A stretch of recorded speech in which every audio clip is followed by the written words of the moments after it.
ବାବୁ କହୁଛନ୍ତି? ଆଜ୍ଞା ଏମଏଲଏ ଚାନ୍ଦବାଲି ଟିକେ କଥା ହେବେ ଆପଣଙ୍କ ସହିତ। କିଏ? ଏମଏଲଏ ଚାନ୍ଦବାଲି କଥା ହେବେ ଆପଣଙ୍କ ସହିତ। ହଁ ଦିଅନ୍ତୁ। ଗୋଟେ ଏରିଆ ଅଛି ମୋଟୁ କୋରାପୁଟର, ହଁ ସାର୍। ସେଇଠି ପୋଷ୍ଟିଂ କରେଇଦେବି।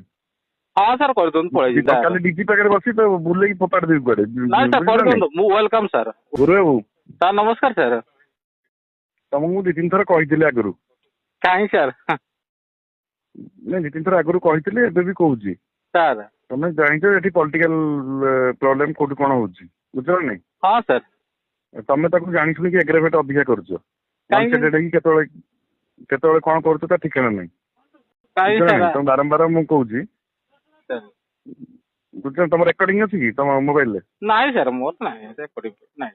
ଗୋଟେ ଏରିଆ ଅଛି ମୋଟୁ କୋରାପୁଟର, ହଁ ସାର୍। ସେଇଠି ପୋଷ୍ଟିଂ କରେଇଦେବି। ହଁ ସାର୍ କରିଦିଅନ୍ତୁ, ପଳେଇଯିବି। ଶୁଣୁ କରିବୁନି, ବୁଝିଲ ନା ନାଇଁ?